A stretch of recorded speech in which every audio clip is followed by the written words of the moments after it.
Hello, everyone. This webinar will begin in approximately 5 minutes.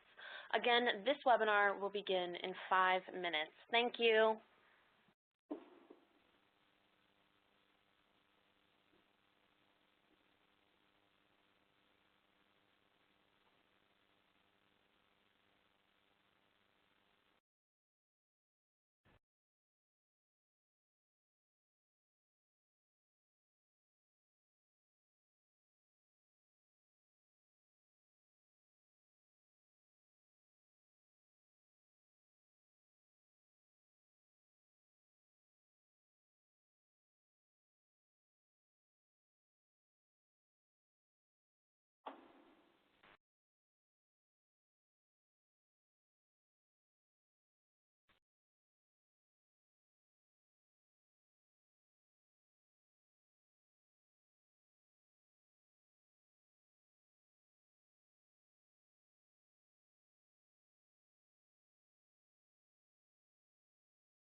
Hello, everyone. Excuse me. This webinar will begin in 3 minutes. Again, hello, everyone. This webinar will begin in 3 minutes. This is also a sound check. Thank you so much.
Hello, everyone. Welcome to Rotor Consulting's webinar on That's Amore, Learning to Love International Project Management.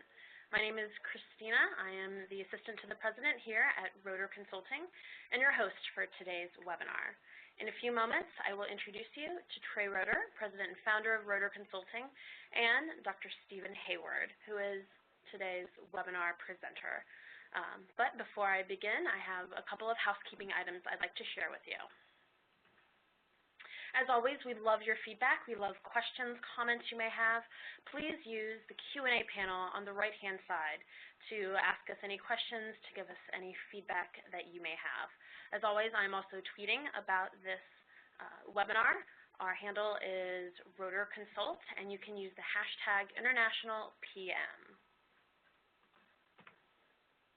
If you have any problems with WebEx, feel free to give them a call. They are more than happy to assist you if you lose audio, video, can't see the slides anymore. Our event number is 796-046-994. At the end of this webinar, you will receive one PDU, should you decide to claim it. The PDU form will be available at the end of the webinar, along with a document on how to claim PDUs on the PMI website. As always, this is a global webinar, and I am so happy because we broke a record.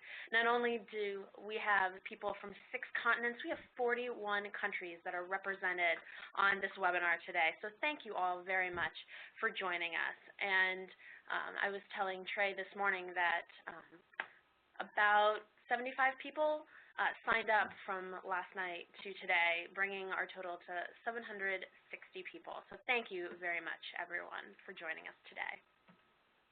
And now it gives me great pleasure to introduce you to Mr. Trey Rotor.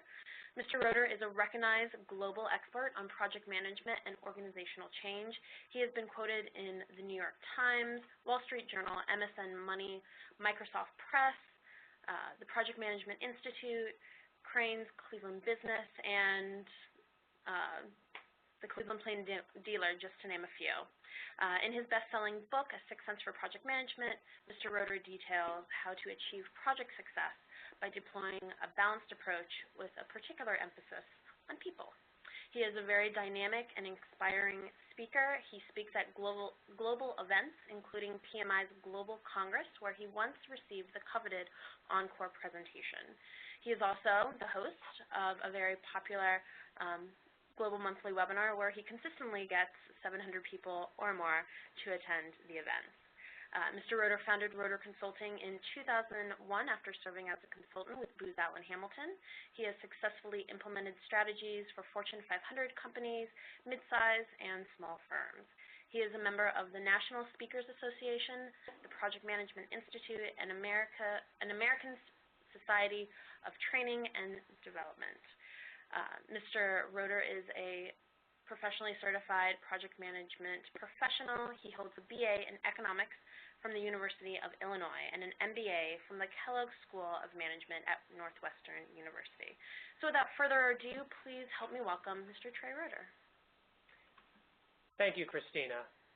And thanks so much to each of you who have joined us today. If you've joined us for one of our webinars in the past, welcome back. It's great to see you. If this is your first webinar, I hope you'll consider joining us every month. We typically meet the second Tuesday of the month at 11 a.m. Eastern. We are using, for the first time in our global webinars, high-definition cameras here in the office. And when we were testing them, occasionally they had some delays.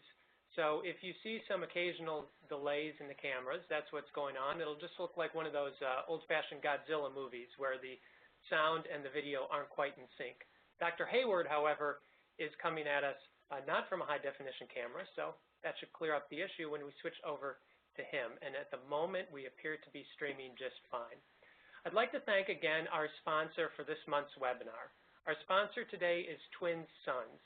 Thanks to Twin Suns, we are able to continue to offer these webinars to you at no cost, something that's important to us and something that we know is important to you. If your company has several locations, your project management challenges are multiplied. You've considered cloud-based solutions, but where to start. Twin Sons are the experts in cloud workflow app development. Using QuickBase, the most reliable online data manager, Twin Sons delivers highly effective business solutions to Fortune 100 companies and startups alike. And solutions are in place in days or weeks, not months. For all your cloud-based business solutions, put your trust in Twin Sons, and you can reach them at 720-209-3385, or you can go to their website at twinsonssolutions.com. That's Twins Sons, S-U-N-S, solutions.com. Let them know that Rotor Consulting sent you. I'd like to share with you a couple of updates. First, we just received here in the office yesterday PMI today. For those of you who are PMI members, you may have received this as well, along with PM Network. And a couple updates here. First, the Agile certification from PMI is now, the first group has beta tested that. So there's 500 folks who made it through, received their PMI ACP certification. That's the PMI version of Agile certification, and you should be seeing more about that. The annual salary survey is out on the front page, and we're all moving to Switzerland because Switzerland topped the list here with an average salary of project managers of $160,409. Way to go, Switzerland. A few more updates for you. PMBOK version 5 is scheduled to come out anytime now. Each year, PMI hosts a meeting for the registered education providers, such as Rotor Consulting, and they told us last fall that the draft version of PMBOK 5.0 was scheduled to come out this month. So if it comes out on time, you should be seeing it very soon. Once it comes out, the draft version, typically history would tell us stays a draft version till about December of this year. Then they lock it in as the actual version. Each of you will have the opportunity to comment. If you see typos, if you see something you'd like to change, you can provide that feedback directly to PMI. If you are considering taking the PMP examination, don't worry about 5.0 until probably midway through next year. We don't know for sure when things will be switched over. History tells us it would probably be about midway through next year. Going to the Wall Street Journal, there was an article that ran on January 24th in the Wall Street Journal talking about the optimal level of stress. As you know, we like to talk about the human side of change in our courses. It's a focus here at Rotor Consulting, and this article makes the point, which is well known for those of us in the field, that there's a certain amount of stress that's good. No stress, you don't reach optimal performance. Too much stress, you go beyond optimal performance. It's about finding just that right amount of stress and pressure and excitement in what you're doing in your projects to reach optimal performance. If you'd like to learn more about that, you can go to Rotor Consulting's LinkedIn group, and we have a link to that Wall Street Journal article. I'd like to congratulate Mr. Jim Book. Mr. Jim Book was the winner of a copy of A Sixth Sense for Project Management last month. For those of you who were with us last month, we asked you who had given us a quote about whether or not to negotiate, and that quote came from Winston Churchill, and Mr. Book was the first person to identify that. We asked him how he knew, and he said, well, I guess it might be Churchill because he was known for good comments, and you were right. So way to go. Congratulations. I'd also like to point out today, in addition to my comment on the HD cameras, we are using a new visual technology for Dr. Hayward's part of the course. So after I introduce him, we will switch over to a new technology that's pretty exciting.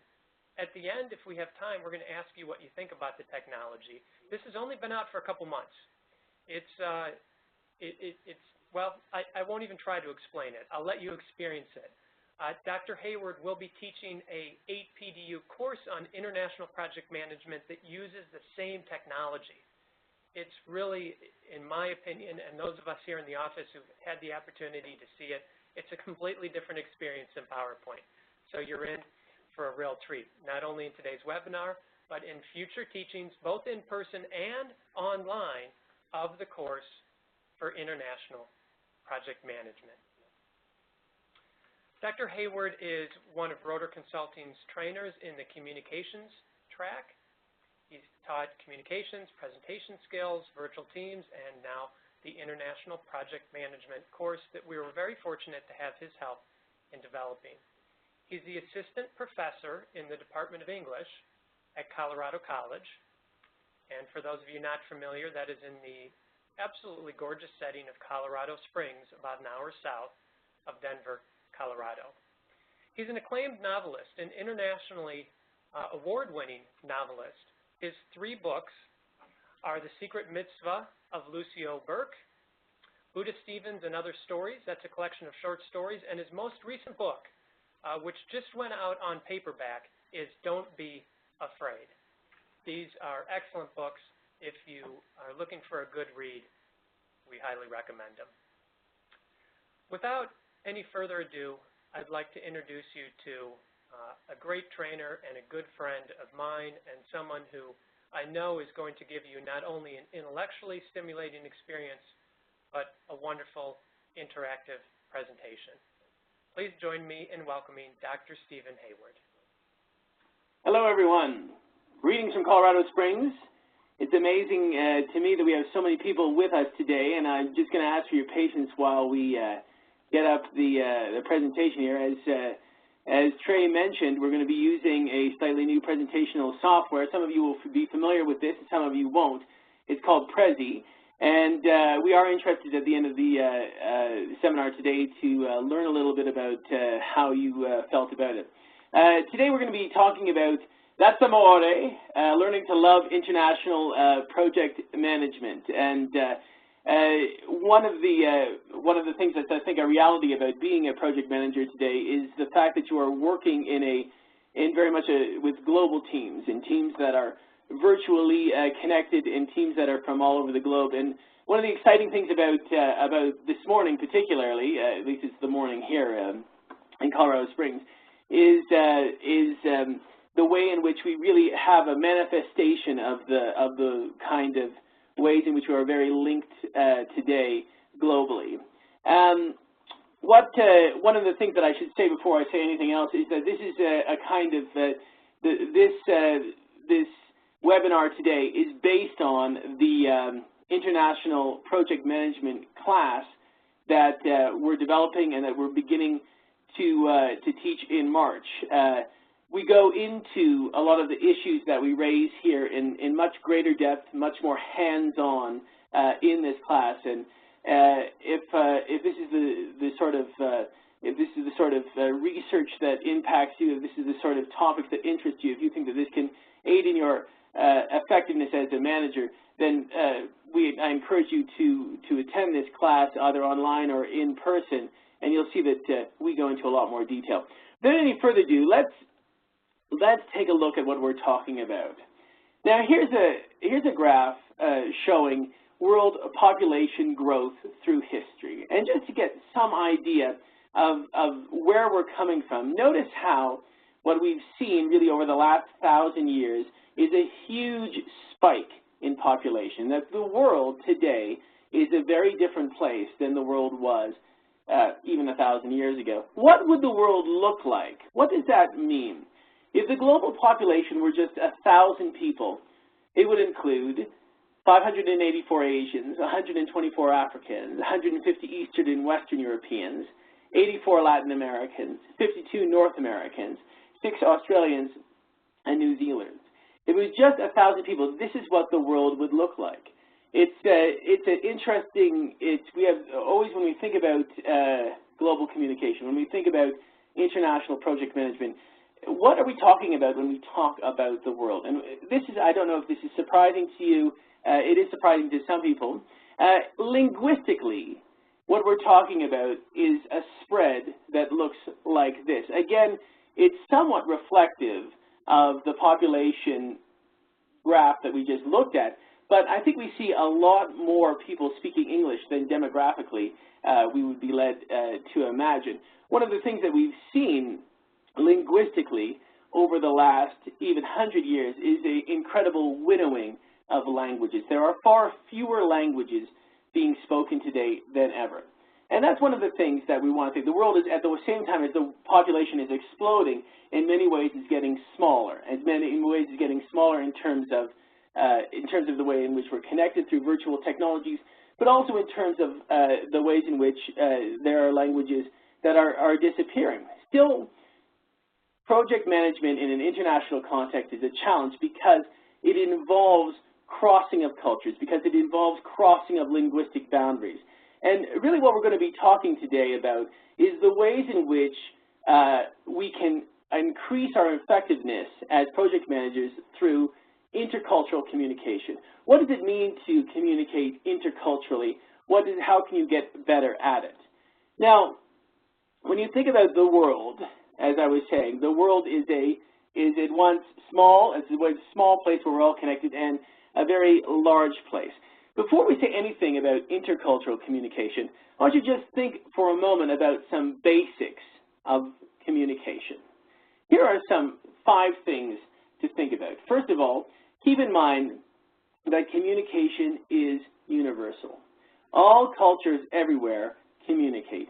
It's a very basic of human interaction. And under that umbrella of communication, you think of the diversity, the multiplicity of spoken communication, as well as all of the visual communications, all of the physical aspects of communication. Remember, secondly, that communication does not equal understanding. Just because 2 people are using the same symbol, even the same word, even the same physical gesture, does not necessarily mean that communication has occurred. That's one of the things we want to keep in mind when we're thinking about intercultural communication. One of the things we're going to be stressing here today is to use feedback, is to use paraphrase as a technology, as a strategy to make sure that the person to whom you're speaking is actually understanding what you're saying to them. Thirdly, communication is irreversible. It happens in time. And this goes without saying, but it's important to keep in mind, particularly when thinking about communication in an intercultural setting. You can clarify, you can explain, you can restate your position, but you can't ever take it back. And for that reason, you need to take real care with communication in the sense that it's apt to be misunderstood. Fourthly, all communication occurs in a context. And one of the things that is important to keep in mind when one is working within a virtual team is that often you're stuck in your cubicle, often you're stuck in your space, and there is a world elsewhere, and we're all embedded in our different situations. One of the things we're going to be talking today is about developing the kinds of skills that are going to be enabling you and helping you to take in account that context in order to be a more effective communicator. One of the things that leads to effective communication, I think, is understanding and appreciation of the diversity of context. And lastly, communication is a dynamic process. You remember that diagram that's in the PMBOK. And one of the things that we do in the communication class in Rotor, which I teach, is we bring that communication model to life, where there is a sender, there is a receiver, there are feedback mechanisms, there is external noise, there is internal noise. Communication is a dynamic and a complex process. When we bring that model to life, you really see the ways in which many things are going on. And with intercultural communication, that's even more the case. Now, let's talk a little bit about the kinds of intercultural awareness that we're going to encourage you to develop. Think about these questions in terms of the countries with which you do business. These are the kinds of contextual questions that you might ask yourself in terms of developing a kind of a connection. Now, remember, what we're talking about here is developing rapport. We're talking about developing trust. We're talking about developing effective communication with the members of your team. Even a small degree of intercultural connection is going to go a long way in order to, it's going to go a long way towards getting that aspect of rapport, that invisible yet essential. you all know the studies about project effectiveness and the degrees to which projects fail or they don't fail, team effectiveness. The one aspect that we really see in the research on effective teams is that it has to do, effectiveness in teams has to do with producing rapport, with getting connections between people. And it's this type of thing that you might think about asking yourself. Now, we all know about moments of cultural misunderstanding. There are some that are, of course, very famous and notorious. One of them, a funny one, is the introduction of the Chevy Nova into Mexico, where in Spanish, no va means no go. You can see that that's not necessarily a quality that you would have associated with a car. Another example of miscommunication interculturally is the airline that sought to make inroads into Asian markets and began a huge promotion in Hong Kong where white carnations were given out to customers. The airline, North American airline, didn't know that the white carnations were a symbol of death, are a symbol of death and bad luck. Another, something that you would think very, very accepted in North America is that the color red means stop, alarm, alert. And even though it's Valentine's Day today, even though this is the day when we have the most positive associations with the color red, most of the time within the field, particularly of project management, red is not a good thing. The red zone is where you do not want to be. And yet in China, red very much a symbol of good luck. In Italy, on New Year's Eve, you wear red underwear for good luck. There's a real cultural particularity to all sorts of things that we would take maybe for granted. This includes physical gestures. Here's this symbol here, which you would think, which in North America, and I know that we're talking to an international context, North America it means A-OK. In Greece, Turkey, and Middle East, it's an obscene gesture. In northern Italy, it means zero. In southern Italy, worthless. And in Japan, it's a way of asking for change for a bill, the shape of the fingers resembling a coin. One of the things, there's an anthropologist named Desmond Morris, who's very interested in what he calls gesture boundaries. And this is the kind of thing where he's interested in where the gesture changes its meaning. Now, what we want to emphasize here is this kind of cultural knowledge, like what this gesture means or what a smile means or what the color red means, that this is really very much a beginning. It's a useful beginning to intercultural connection. It's a useful beginning to intercultural communication, but it's not the whole of the story. In order to really understand what's going on in terms of communication in an intercultural context, in order to really develop the kind of communicative skills that allow us to excel as project managers, we have to appreciate culture. What is culture? What are we talking about when we talk about culture? A couple of things to think about. First of all, culture are pattern ways of thinking, feeling, and reacting to various situations and actions. This is the way. The important thing here is that there are patterned ways, that these are the ways in which we make sense of the world by things, gestures, and mental operations that we repeat. They're gained and they're shared among people through symbols, including their embodiment in artifacts. That's the second point, that it's always a community.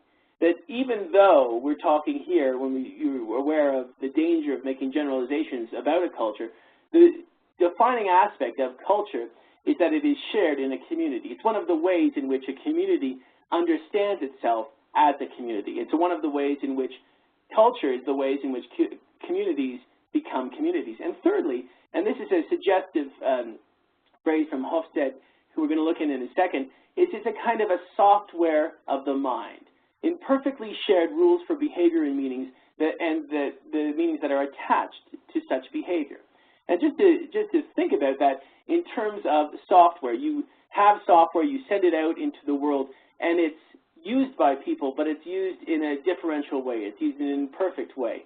And it's used, though, in a way that's consistent in many ways with the structure of the software. Now, one of the interesting things in research about values across cultures is that the very core values that human beings have, the top 5, let's say, These tend to be shared across cultures.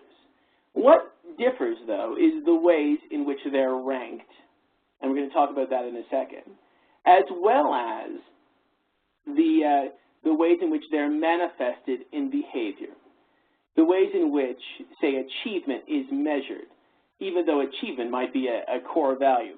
And what we're talking about here, to depart now, one of the big steps that we want to encourage you to make as project managers is to step away from the kind of local trivia that I cited a moment ago, having to do with the cultural particularity of what a gesture means, and to really think about the way that you're thinking about communicating between cultures. One of the ways to do that is to familiarize yourself with the two precepts of attribution theory. Now, what is attribution theory? Essentially, attribution theory is the study of the ways in which people make sense of what each other do in intercultural contexts. Two ideas. Number one, all behavior is rational and logical from the perspective of the behavior. Well, all that says is when you're dealing with someone from another culture, when you're dealing with members of your team from another culture, when you're dealing with somebody who you're having a difficult time communicating with, one of the things that you need to think to yourself is most of the time they're doing it for a reason. Their behavior makes sense to them. In terms of communicating interculturally, you don't get any further ahead by believing that the other person is just simply crazy or out of their mind or irrational. Secondly, persons from different cultures perceive and organize their environments in different ways so that it becomes meaningful to them. And that's the important thing to keep in mind. One of the things that we do when we teach the communication course, when I teach the virtual teams course, when I teach the team building course or the buy-in course, is I get people to talk about their core values. One of the things that you see in the literature about team efficacy has to do with the primacy of trust in terms of team effectiveness. So long as you are a manager working in accordance with your values and manifesting those values, then you're going to be effective as a manager. And this is one of the things that we really need to see, that people are often exemplifying their values, their cultural values, through their behavior. And to keep that in mind, those are the two precepts of attribution theory. And the idea here is, rather than thinking of another way of thinking about culture, rather than thinking about it simply as a software of the mind, as thinking of it as a kind of a waterfall and a cascade effect, where we have the core values and then them dripping down in different kinds of structures that make meaning. How should you think about making sense of your colleagues from different cultures? How do you approach that question? What we're really talking about here is thinking about thinking. One of the things we suggest that you think about is the use of cultural scripts or schemas, a routine that best describes how events and people are expected to interact over time.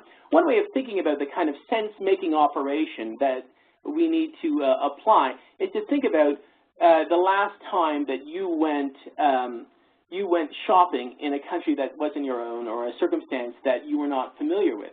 In the United States, for example, at a supermarket, you put items in your shopping cart, you take them to the cash, they scan them, put them into the bags for you, you pay for them, and you go away.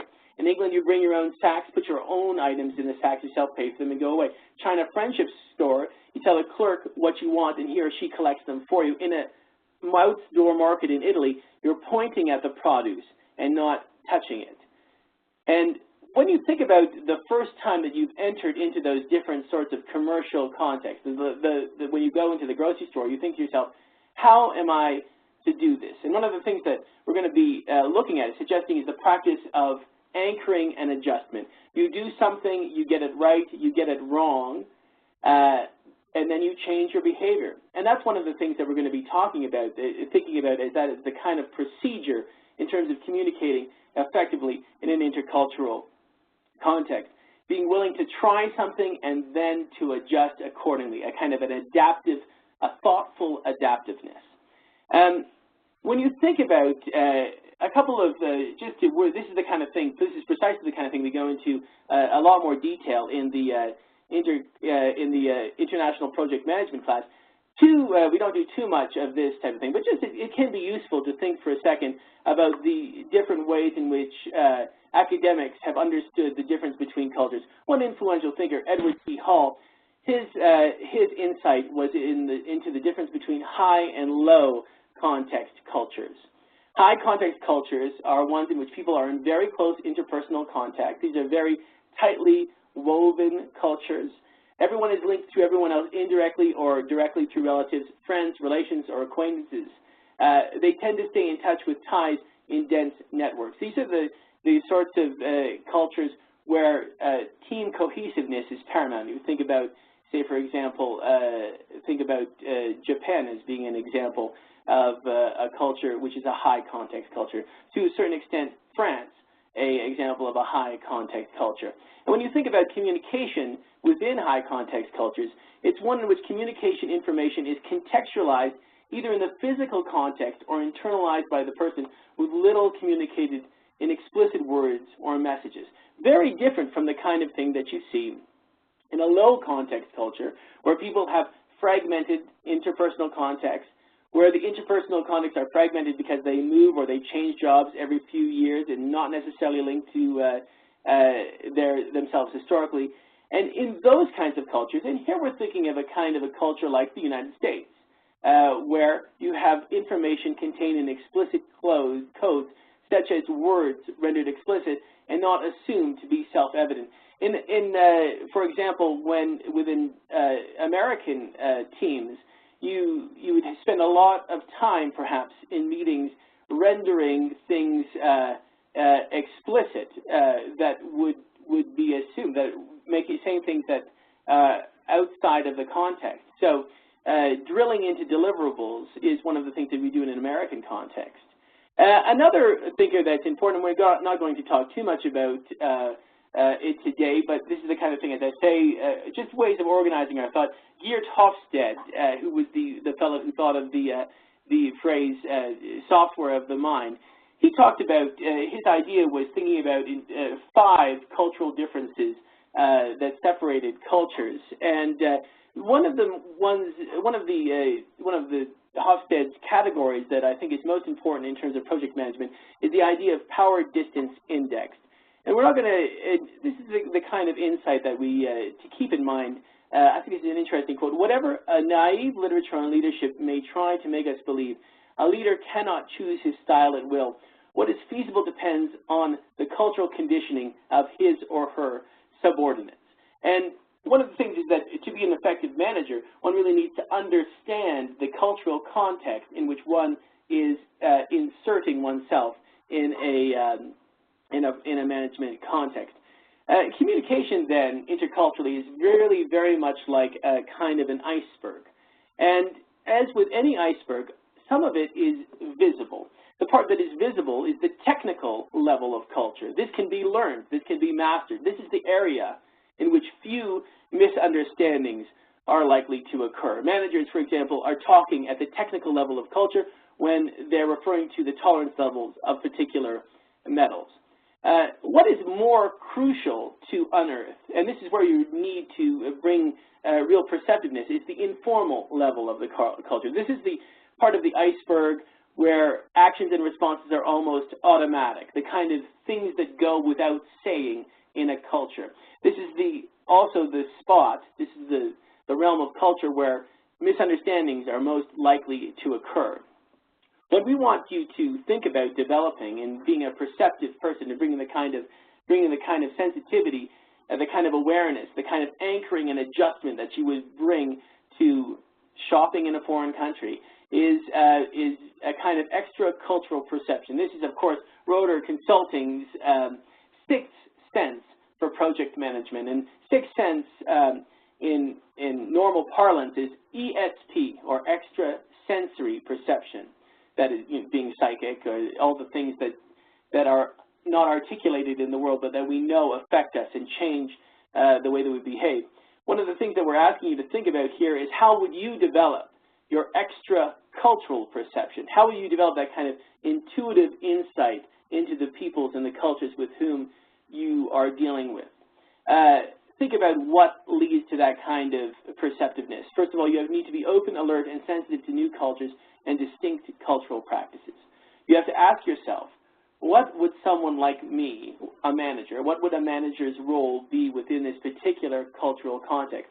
Number two, we need to be able to draw distinctions and to identify similarities between different cultures. One of the interesting things in the cognitive research about intercultural communication is the extent to which people have a hard time sometimes reasoning in an analogical way and thinking about similarities and differences between cultures.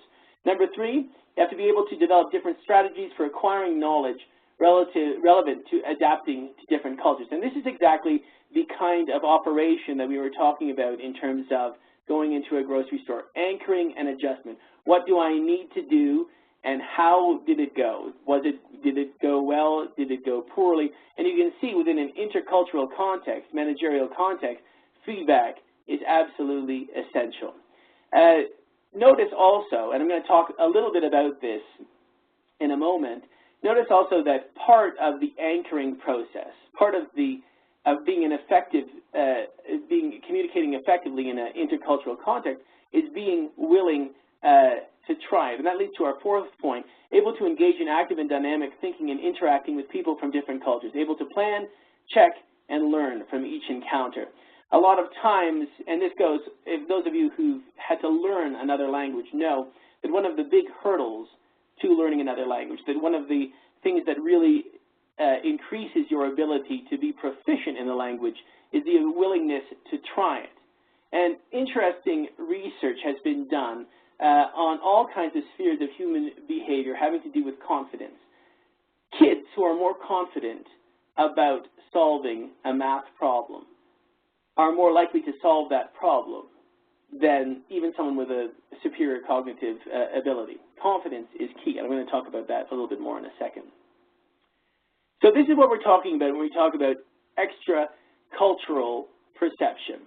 And as a way, a kind of a clue in terms of unearthing the conditions of what leads to effective management, we offer you the acronym PEAS: Principles, Values and Norms, Ends and Goals, Adopt Roles, and Adapt to Social Conditions, and Self-Reliance.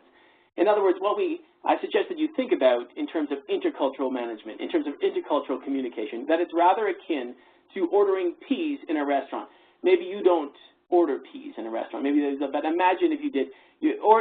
Ordering anything. Ordering peas requires having, first of all, a personal preference. Think about that in terms of the context of project management. You know what you want, and you know how you want to order. You have personal preference, knowing what you want to order, knowing who to order it from, defined roles, and also having the self-confidence necessary to order effectively, being able to call the waiter over. It's an analogy there, but that's the kind of anchoring and adjustment process that's going to lead to effective communication. Let's take a little bit of a look and unpack some of this acronym here. First of all, principles, values, and norms of the people you manage. This, again, is the kind of thing we go into great detail in the International Project Management course. What you see here are the five what are generally understood in the literature to be the 5 cultural differences: emotional versus neutrality, self-orientation versus collectivity, universal versus the particular, ascription versus achievement, and specificity versus diffuseness. For example, that's the kind of thing that we talked about in terms of high versus low context cultures. More successful global managers are those who are able to integrate these cultural extremes into their approach to project. You need to know who you are managing, what are their values, what are their cultural contours of the group that they belong to in order to manage them effectively. Let's talk about ends and goals. Enhancement, effectiveness, and consistency. Enhancement is tied to values and the people we respect. Effective managers act in accordance with their personal values, our own judgments about what we consider positive and desirable. You all have had the experience of working for or with someone who demands complete accountability of everyone except themselves. You are all aware of people who operate in contexts in ways that are very hypocritical and undermine their authority by undermining the trust that you have in them. One of the reasons why we need to emphasize trust within management is because trust is efficient and it's inexpensive.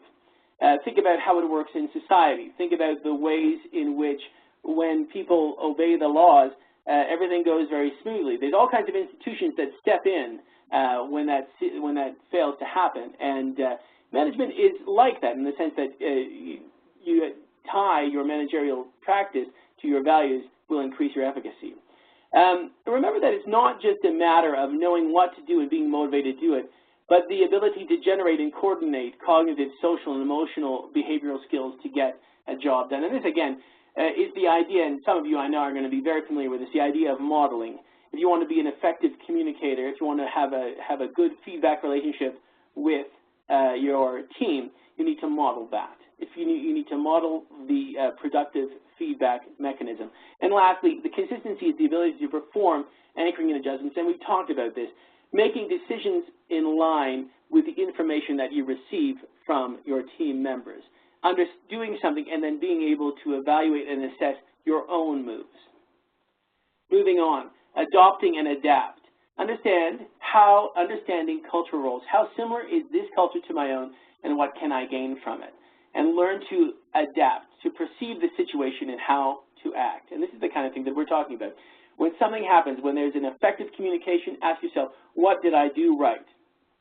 When something doesn't go right, ask yourself, what went wrong? And what is the role of culture in that miscommunication? What is the role, how did I plug into that culture in an effective and a meaningful way? Lastly, self-confidence, and this is a bit of a joke here, but not really. Self-confidence, or fake it till you make it, as we say in America. And this is the point that I, all things being equal, understand that generally overconfidence better than a lack of confidence. Researchers found, and I've already talked about this, that the more confident you are in an intercultural context, the more confident you are that you will be able to successfully communicate interculturally, the more successful you believe you will be, the more successful you will be. And remember, it's not understanding the decorum of exchanging business cards, for example, in Japan or wherever, that matters. It's understanding it very, very quickly, within the first 2 days. You have to operate very quickly and often at great distance. One of the interesting conundrums, one of the interesting contradictions about intercultural communication is the extent to which people tend to have a kind of bias in communication to believe that they're going to be able to communicate more effectively than they actually are. One thinks about, for example, the studies on the use of sarcasm in email, the use of any kind of humor in email, which is, of course, of huge concern to people who are within an international project manager context, because often email is one of the main tools of communication. And when you think about that, the recognition of sarcasm in email, recent studies have shown, the expectation that it will be recognized hovers around 90%, sometimes higher than that.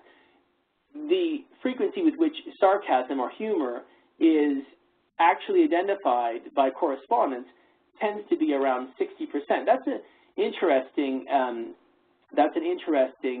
statistic, and a third of the time, sarcasm in email goes completely unrecognized. A fascinating study that has to do with the bias of communication. And intercultural communication is precisely that mix of things where, on the one hand, you need to believe that you can communicate effectively. You need to have confidence in your abilities interculturally. And at the same time, you have to be absolutely aware, absolutely wary of the potential in communication for misunderstanding. And it's that interesting mix of the two that really will result in effectiveness. And keep in mind that if you can adhere to these principles, values, and norms, if you can keep in mind the PEAS acronym, that is going to go a great distance in terms of increasing your effectiveness to communicate interculturally. And remember that what we're talking about is the kind of cultural knowledge, the kind of local knowledge having to do with, say, the decorum of exchanging business cards or the connotations of the color red. This is just the beginning. That the real cultural understanding, the real bottom part of the iceberg, is available only when you exercise your ECP, or extra-cultural perception. And that's exactly what we're about here at the Sixth Sense or Project Management. And remember, if you can order peace, it's a way of achieving peace. And one does not need to point out, although one should perhaps, that this is an extremely culturally particular gesture, that it means something very different in the United States than it does in other places in the world. Now, as a kind of conclusion for today, I thought we would give one of the things that we, is a kind of invitation and enticement to join us either online or in person for the International Project Management course, is one of the things that we do in that course, we supply a kind of a cheat sheet for the different countries that you might encounter, things that will open up the communicative exchange, that will allow you, open the doorway, as it were, into those more meaningful and more essential forms of intercultural communication. And I thought we would conclude today with my supplying to you a bit of a cheat sheet that pertains to my own home and native land, that is of Canada, which is where I'm from. I'm born and raised in Toronto, Canada, and so here's a little bit of insight into what the inside story on Canadians might be if you have to deal with any of them. This is, we begin, and we have I think 15, 20 countries that we do this with. We begin with just some very basic facts about the country. You consider what you need to know about Canada. You need to know it's the second largest country in the world. You need to know that that's one of the great cultural anxieties of Canada. What do they have to do in common? One of the great historical monuments of Canadian history is the building of the Canadian National Railway. You need to know that the capital of Canada is Ottawa and not Toronto, as many people think. And you need to keep in mind that the things like the literacy percent is around 97%, which interestingly is slightly lower than it is in the United States. You need to also know things like the official language of Canada is in fact two languages, French and English. But what kinds of things what kind of connections might you make? What should your extra cultural perception be telling you about the country? What kinds of things might you avail yourself of to open up the doorway of communication, to getting in that kind of rapport, that kind of trust that is both ephemeral and essential between team members? You should first of all know something about hockey. I say that as a Canadian. It's a very important sport. And if you're American, even if you're not, it's not a bad idea to bring up Canada's recent win in 2010 over the United States in the Olympics. That'll get any Canadian on your side. Do not call, for example, Canada's 7 provinces and 3 territory states. Even though most of Canada lives within 100 miles of the American border, or perhaps because they live within 100 miles of the American border, very sensitive to being mistaken for Americans. And 3, know that Canadians will want you to know and appreciate their cultural achievements, to know something about Margaret Atwood, Glenn Gould, Mike Myers, that kind of thing. Again, that's not the whole of the puzzle, but that's a little bit of the kind of information that we give you in the cheat sheet, the kind of information that we give you in the International Project Management course, the sort of very thumbnail sketch of the types of things that will, as I say, open the door to that real kind of communication that will allow you to engage in the kinds of interactions that will produce effective communication within your intercultural teams. I want to thank you for being with me today. I think I'm going to hand the ball back to Christina, and we'll have some questions or comments, suggestions. So thanks very much, and I hope to see you either online or in person for our intercultural communication international project management course. I think it's a tremendous journey. We do a lot of hands-on things that really allow you to experience divisions between cultures. There's also a terrific case study that we do. So thanks for being with me today. I hope you enjoyed the webinar, and I look forward to seeing you again. I'm going to hand this back to Christina.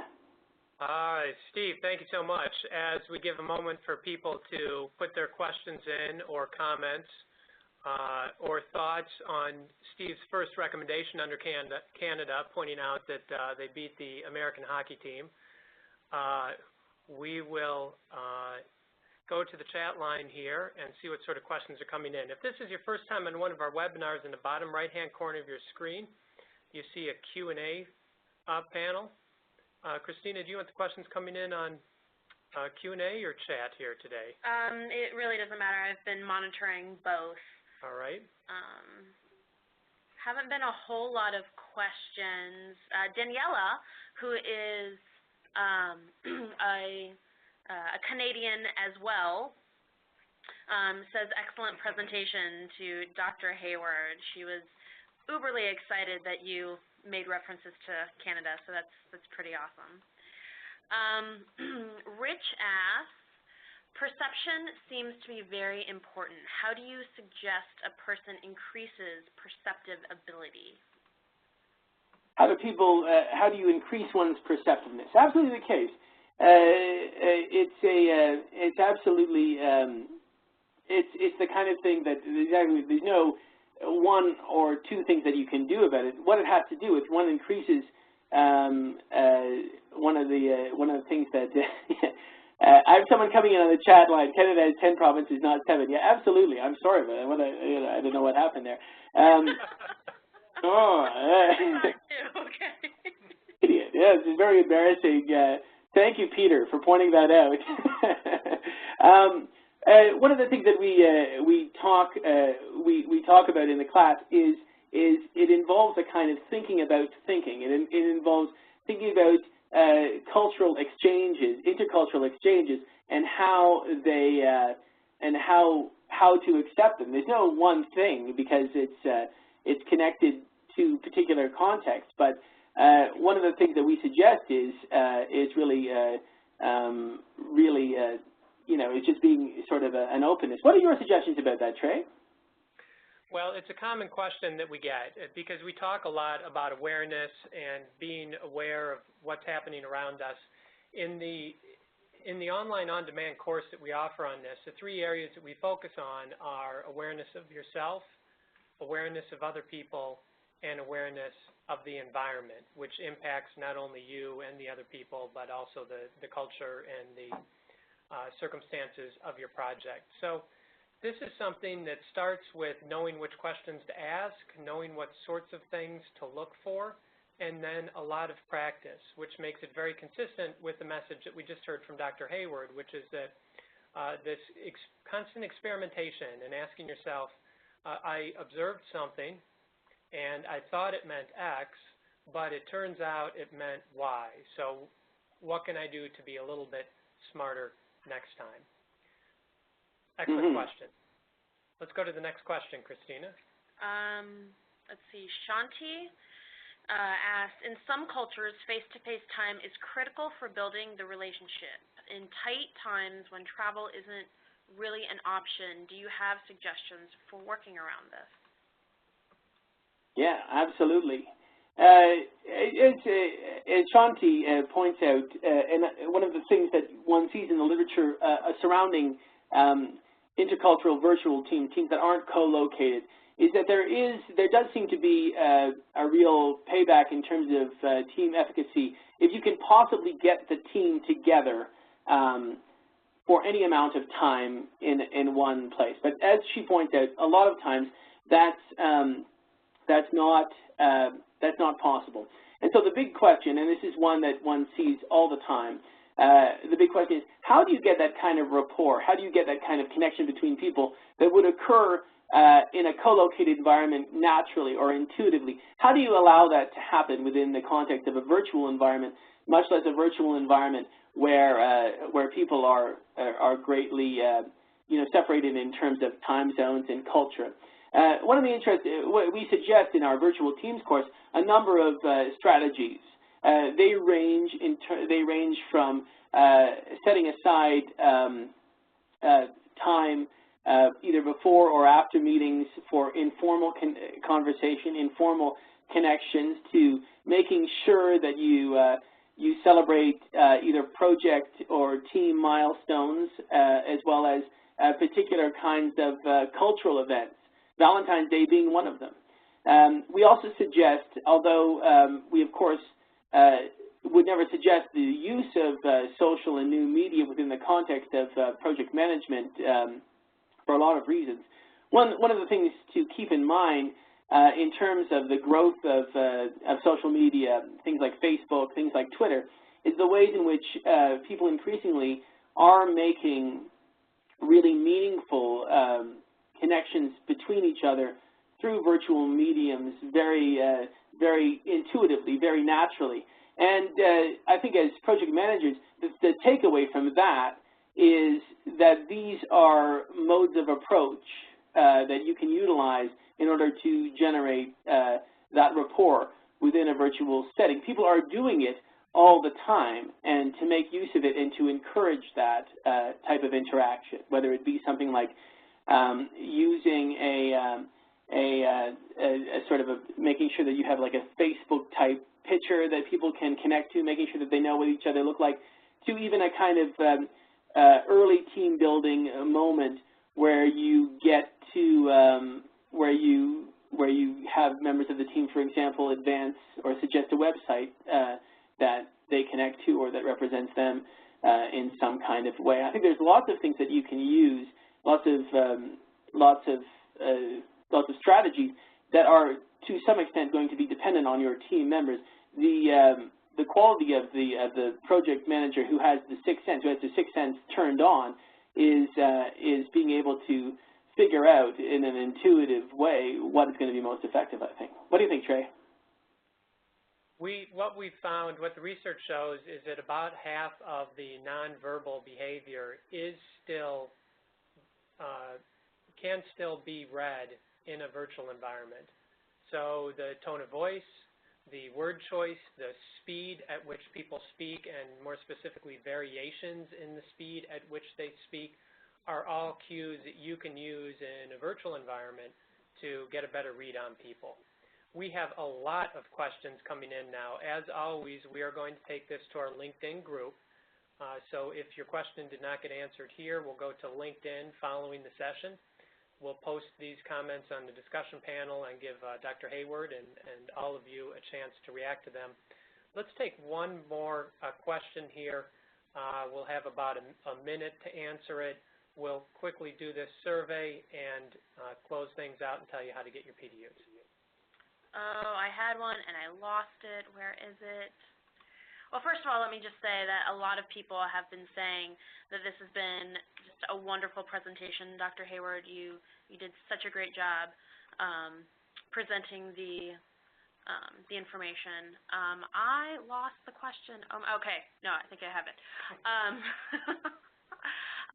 Carrie writes, is there a central resource for international protocols, customs, and etiquette? I'm assuming resources where you can find basically all of the information that you just said, besides, I'm assuming, our international project management course.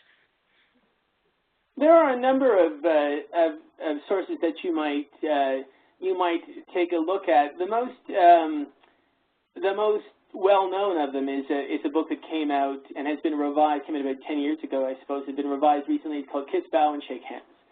And there's a new edition of Kiss, Bow, and Shake Hands, which is specifically for advertising and for business.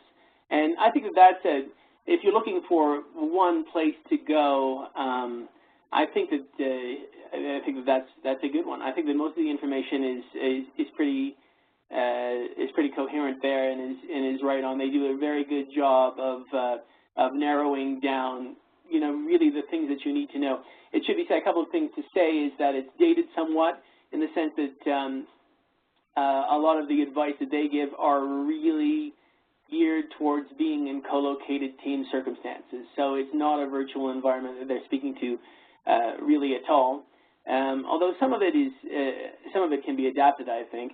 There are a lot of sources on the internet, of course, where you have different things like you will find websites which have these questionnaires about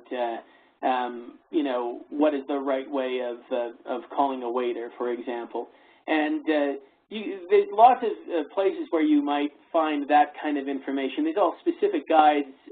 For example, there's an excellent book on doing business in Japan, which has a lot of in-depth information. One of the things that, for project managers to keep in mind is that it's very much, as I say, geared to being within a co-located circumstance. I think that, as I say, the important thing to keep in mind is that kind of local knowledge is really should be understood as a way of getting your foot in the door and not be mistaken for the kinds of intercultural communication that is really going to be meaningful. All right, excellent. Thank you, Steve. Thanks so much for the time you put into this. Thanks for being with us today. And for some of the country-specific data, Steve relied on the CIA fact book for some of the specifics of population and so on. Thanks to all of you for joining us today. As you heard, in March, we will be teaching, Dr. Hayward will be teaching a 8-hour 8PDU live version of this course, International Project Management. It's scheduled for March 20 and March 27th from 10 a.m. Eastern until 2 p.m. Eastern, 2 4-hour increments.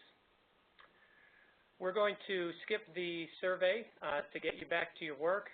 Next month, we'll be here at 11 o'clock a.m. again on March 13th to talk about 1 year after the book came out. There have been a lot of developments on the human side of change, and there's also been developments in our profession. We're going to talk about those. We hope that you'll join us for next month's free PDU webinar. I'll hand off now back to Christina, who will describe to you how to claim your PDU form. Thanks so much for joining us today. I wish you all the best for project success. Thank you, everyone, for joining us. As always, you can claim your 1 PDU here at rotorconsulting.com/postwebinar.php. As always, we thank you for joining us today. We hope to see you next month on March 13th. And until then, have a great day and all that jazz. So, happy Valentine's Day. Happy Valentine's Day to those who are celebrating. And we'll see you guys on LinkedIn. Take care. Thanks. Bye-bye.